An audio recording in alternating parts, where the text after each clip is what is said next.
already know the answer. Eat less, move more, stay consistent. You've heard that a million times, but you're still not losing fat. So you question why. I've been there myself, frustrated, confused, and angry at myself. And today I'm going to explain why you know exactly what to do, but still can't seem to do it, and how to fix it. Hi, if you're new here, I'm Sugi, and I've been working out for the past 8 years, going through my own transformation. Also, and for the last 5 years, I've been helping men and women transform their body and their minds without toxic perfectionism. But I have been there myself. I knew everything, macros, workouts, discipline, but still never got the results. And after helping dozens of clients, I've seen the same struggle over and over again. It's not that you're lazy or stupid, it's because you're focusing on the wrong thing.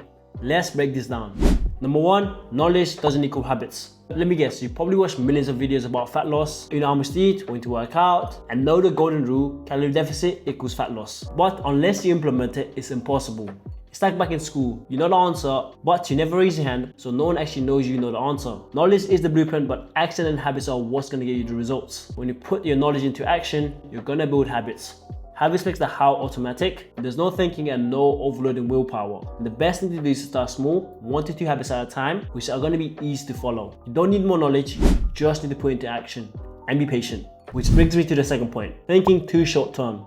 Now some of you have started, but the way you're doing is too extreme or too fast. You set this insane goal to lose 10 kilos in 2 months, so you go hard for the first 2 weeks, but you're miserable, and eventually you quit. Real fat loss is finding the joy in the process. If you're not enjoying it even a little bit, it's not gonna stick. Because the worst thing that can happen is you achieve your goal, but in a month or 2, you gain everything back. So what we want to focus on is make this a lifestyle. Not something that you do for 1 to 2 months with extreme discipline, and then the next 10 months you're back to square one. So the key is, think long term. So if your goal is to lose 10 kilos, it's much more achievable if you give a time frame from 4 to 6 months rather than just 2 months. The sweet spot is 1 to 2 pounds per week, 0.5 to 1 kilograms. Personally, I recommend you stay in the lower spectrum because it's much easier mentally and physically. Point number 3 is environment. Even if you know what to eat and how to train, your environment can sabotage you. This could be things as just junk food in your fridge that you're going to eat eventually, or you're always going out to eat with your friends and eventually you will cave. We didn't say that there is time for junk food and eating out with your friends, but you can't be doing it every single day because before you know it, you're going to be building habits that are going to be going against your goals. Like we talked about, once the habits is formed, there'll be no thinking and it will just be automatic. So set the environment to support you.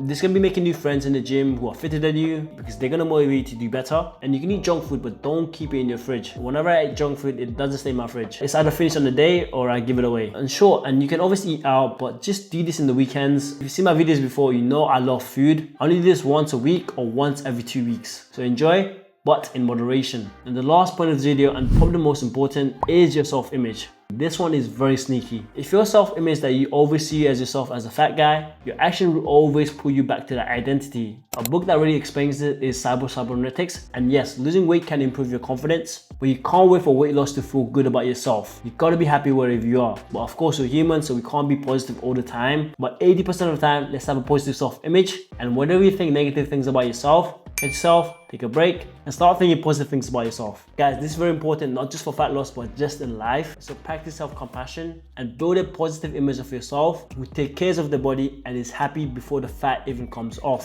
So I hope you guys found this video useful. Remember, it's not about knowing more, it's about creating habits, making it sustainable, shaping the environment, seeing yourself as someone who follows through. You already know what to do, it's time to actually live it.